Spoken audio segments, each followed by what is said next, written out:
ciudadanos sean unidos, porque esa es la ley primera. Tengan unión verdadera en cualquier tiempo que sea, porque si entre ellos pelean, los devoran los de afuera. La masacre de los tetones, por Carlos Caramelo. Voz, Alejandra Benaglia. Un político divide a las personas en dos grupos. En primer lugar, instrumentos. En segundo, enemigos. Friedrich Nietzsche. Solo un puesto más o menos expectable en la totalidad de las listas de 8 secciones electorales de la provincia de Buenos Aires y 3 o 4 de concejalías en los 135 distritos. Así cobró la guardia pretoriana de Javier Milei. El brazo armado de la Libertad Avanza porta pistolas de cevita. El macrismo, y sobre todo su agrupación, la Carlos Menem, el riojano fue el primer inventor del Mauricio político, los dejó tecleando en el aire. Escandalete, rebelión en la granja, huelga de trolls y alguna que otra lagrimita acompañada de pucheros. Nif, snif, el lector decidirá a lo que remite la onomatopeya. Vaídos y desmayos, promesas de vendetas múltiples y Carina impertérrita, de la mano de Lule haciendo gala de su condición mujer fuerte del liberalismo apátrida. Todo eso no importa nada, porque con Cristina era peor, hubiese sintetizado Margarita Stolbizer si alguien le hubiera preguntado. Pero ya nadie la consulta, ahora la llaman Margot. Pasa que hay ofertas más baratas, casi regaladas para operar contra este peronismo en estado de cuasi reunificación, como Cristian León, ex candidato a intendente de Mar Chiquita por la Libertad Avanza, que denunció un acuerdo entre libertarios y Kicillof para armar las listas violetas, cosa que no se cree nadie salvo Tenenbaum, que lo entrevistó. Los tetoncitos que quedaron afuera de todo y algunos camporistas acérrimos que encuentran en estas imputaciones absurdas otro motivo de repudio al gobernador con el que tuvieron que negociar a la fuerza. Estaban mal acostumbrados los de la agrupación maximalista. La situación viene perfecta para retrotraerme al panorama del 25 de mayo pasado, titulado Los rostros de la derrota, en el que avisé que aunque toda la superestructura en el fondo tenga la esperanza de que a la hora de los bifes vayan juntos, pero no amontonados, parecería que están ignorando el daño terrible que provocan con esto de rayarse el auto todos los días, porque 6 feet under, los militantes juntan broncas, calenturas, odios módicos, enojos rígidos, iras profundas y cóleras definitivas, todos sentimientos y lugares de donde no se vuelve y que redundan en desazón y espanto por la política.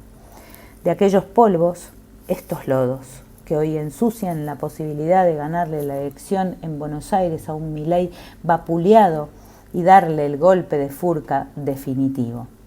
Equilibrio. Si se lograra una mirada más o menos desapasionada, correr los rencores un cachito, deponer los egos a niveles potables, abrir los ojos, escuchar las demandas populares, salirse de la lógica internista, jugar a favor de la sociedad, por ahí, y solo por ahí, podría visualizarse que el cierre fue bastante bueno en el marco de lo posible. Que los supuestos desequilibrios de la cámpora metiendo más candidatos que el MDF se atenúan si se tiene en cuenta que por primera vez en mucho tiempo no metió todos. Que Axel y su equipo tuvieron la suficiente presencia de ánimo como para tensar sin romper. Que Massa, so peligro de quedarse sin nada, operó como el mejor para que el acuerdo se concretara. Dicen que gastó 2 pares de zapatos yendo y viniendo de casa de gobierno a parlamento, que la composición de las listas es lo menos peor de todo lo que podría haber sido. Más si se tiene en cuenta que aunque Carina sometió a libertarios y macristas a marchar bajo su miembro, lo único realmente violeta es la señalética de la Alianza La Libertad Avanza, porque en el armado hay más pro que en el prefijo que significa a favor de, delante de o en lugar de. Bajo la batuta de Lule, Menem, a mi entender un topo que le metió Mauricio a la tortera, como él la llama, es más, habría que revisar bien dónde lo metió, las sabanas son un lugar fantástico para la operación política, y con la complacencia de otro hombre de la segunda carpa de los jóvenes turcos, Sebastián Pareja, se armó una grilla que deja afuera a los libertarios paladar negro y los canjea por conspicuos veteranos de 1 y 1000 batallas políticas que, así como hoy, se declaran fervientes admiradores del Papadas, antes se arrojaron a los brazos de Mauricio y mucho antes comían pizza con champán y decían «no es necesario». Ya lo dijo Ritondo, decir que el PRO perdió es no ver la película completa, porque lo que escasea es el poder. Ideales son lo que sobra. Como fuere, en la Argentina del desequilibrio, este cierre alcanzó cierta armonía, y toda acción aparentemente turbia, como la lista paralela que armaron algunos muchachos y chicas del quisilofismo salvaje, fue parte de una negociación que no tenía precedentes, al menos desde que Néstor le ganó a Menem por abandono. Si hasta la defección de Martín Sabatella, que rompió con el acuerdo alcanzado entre Lucas G., intendente de Morón, y el masismo, nos retrotrae a 2009, cuando el líder de Nuevo Encuentro, mirándose una vez más el ombligo, fue contra la lista del oficialismo y lo hizo perder al mismísimo expresidente Kirchner contra Alica Alicate de Narváez. Una derrota que inició la saga de fracasos peronistas en las elecciones de medio término de Buenos Aires, que frisa los 20 años y a la vez que instauró una modalidad: armar una listita paralela y carreoniera para restarle unos puntitos al justicialismo y hacerlo perder. En fin, algún día, cuando nuestra dirigencia pierda esa pátina de corrección política que tanto les interesa exhibir, los hombres y las mujeres humildes del movimiento nacional podrán construir su patria de una buena vez y para siempre con las cenizas de los traidores. Ojalá Dios quiera. Virgo Fest. Cuando todavía el cadáver de los integrantes del brazo armado de la Libertad Avanza no se había enfriado en la ciudad de Córdoba, en el salón de eventos del Hotel Quórum, con capacidad para unas 2000 personas, poco más de 300 libertarios que habían oblado la módica suma de 35.000 pesos por barba, lampiña la mayoría, participaban de la Derecha Fest, una especie de after office sin alcohol programado para Agustín Laje, uno de los cerebros del mileísmo, imagínate, para fidelizar boludos en nombre de la batalla cultural. Cuentan las malas lenguas, y las buenas también, que muchas de las entradas eran de obsequio.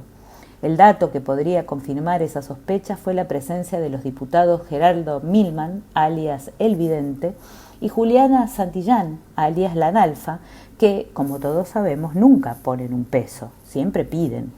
También la cronista de un diario nacional que fue echada de la fiestita relata que un hombre mayor, de alrededor de 70 años y muy humilde, le contó que a él lo habían invitado y le regalaron la tarjeta.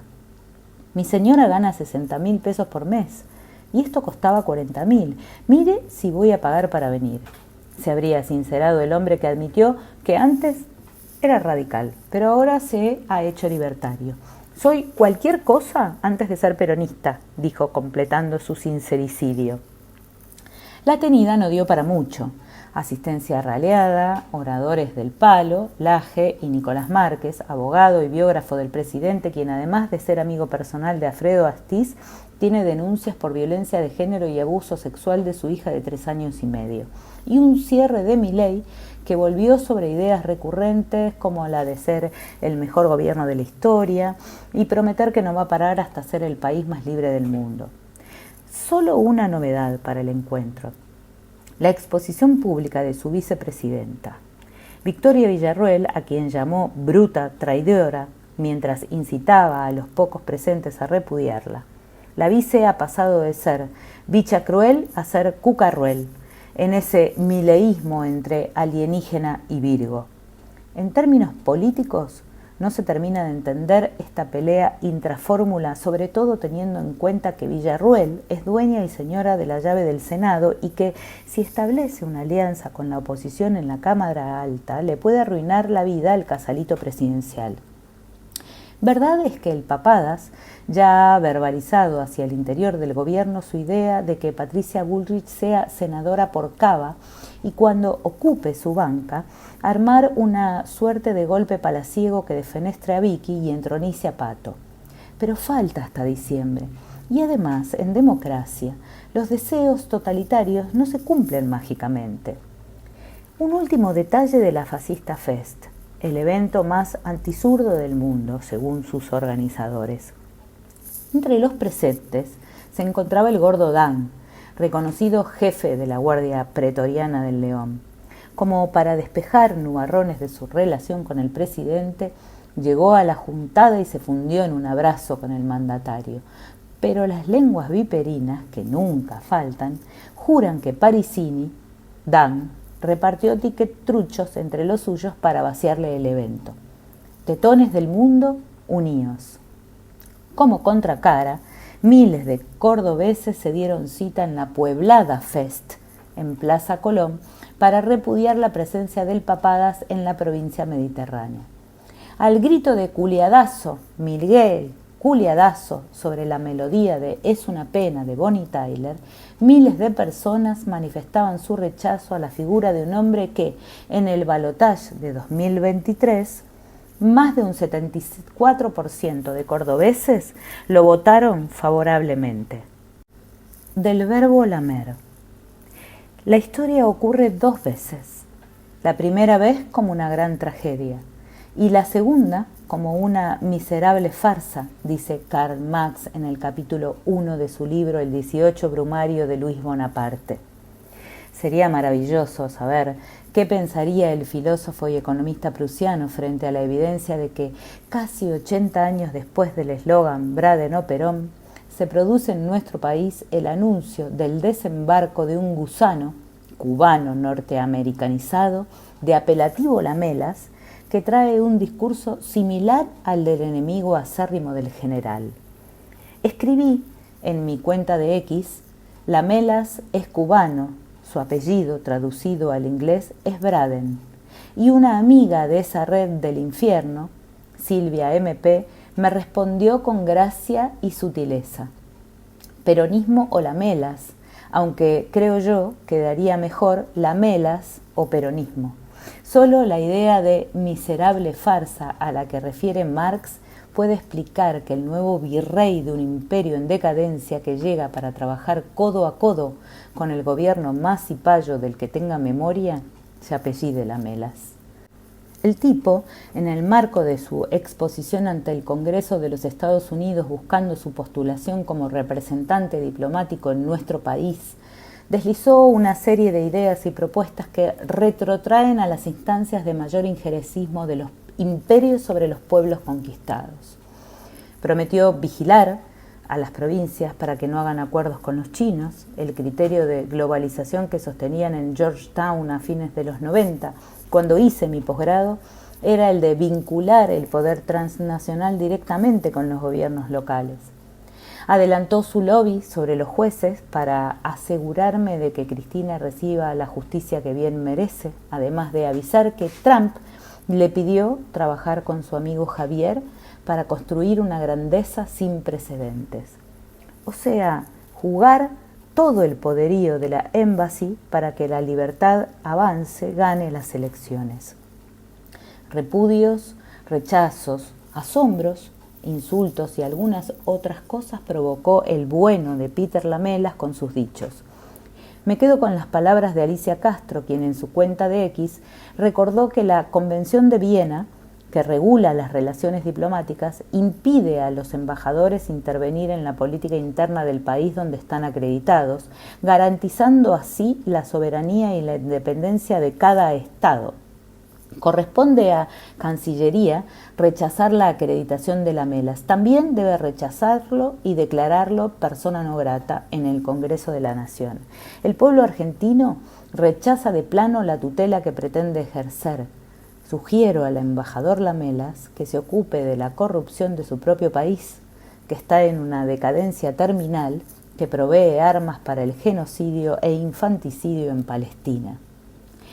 más allá del fastidio que provocan declaraciones de este tenor que están hechas precisamente para eso, llama la atención el grado de brutalidad con la que el gobierno de Trump en particular y la ultraderecha mundial en general manejan sus relaciones y dichos respecto de los países a los que consideran súbditos, pero más la falta de respuesta equivalente, la ausencia de toda reacción acorde a tamaña barbaridad, como avisar que viene a intervenir directamente en la vida política e institucional de nuestro país.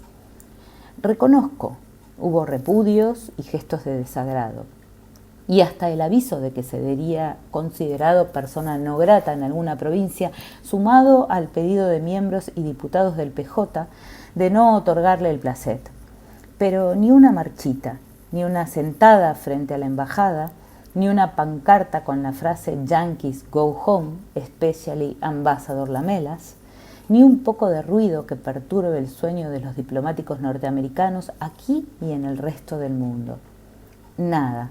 Un par de comunicados, algunos tweets más o menos ofuscados, un emoji de disgusto y siga el baile. ¡Qué vergüenza! Violencias. Otro miércoles violento. Más gases y más palos para los jubilados que no dejan de marchar, que se la bancan como duques. Ponen el cuerpo y el alma, semana tras semana. ¿Acaso porque les va la vida? Vuelven y vuelven, no porque sean masoquistas, porque no se quieren morir sin luchar. La pregunta es, ¿le están haciendo el caldo gordo a Bullrich, que no quiere abandonar su pingüe negocio de las fuerzas de seguridad y entonces reprime cada vez más, cada vez peor, para dejar en claro que ella es imprescindible? Lo único cierto y comprobable es que los viejos no pueden vivir ya con sus magras pensiones y jubilaciones, privados de alimentos y medicamentos, con tarifas en dólares y ni siquiera la esperanza de un aumento que no alcanza para nada, porque rondaría los 20.000 pesos, y así y todo el presidente anunció su veto. Esto mientras el Papadas se prepara para lucir rozagante junto a la primera hermana en el predio de la Rural anunciando la baja o, quién sabe, el fin de las retenciones. Cifras espantosas de muertos por hipotermia porque el que sacó a 10 millones de personas de la pobreza aumentó en un 23% el número de personas en situación de calle en Cava. Noticias a diario de enfermos oncológicos que agonizan porque no pueden continuar su tratamiento, como la cantante Araceli Julio, que falleció hace pocos días por no recibir la medicación. Aumento de la tasa de suicidios de personas que no dan más por su situación económica. Nuestra sociedad astillada parece haber naturalizado ese tipo de violencias, ese horror estéril que, además de malestar, produce parálisis. Si no salimos del sopor, si no nos sacudimos esta modorra letal, nos volveremos testigos privilegiados, acomodados en las plateas del ringside de otra violencia peor, acaso la más cruel, la más perversa, y por qué no, la más cómoda, la de desfuturización. Dejaremos entonces de vivir para empezar a durar, sentados, puestos a masticar la muerte. Hola, ¿te gustó? Bueno, compartilo con tus amigues, ponele un pulgar para arriba y suscríbete. Ah, y no te olvides de activar la campanita.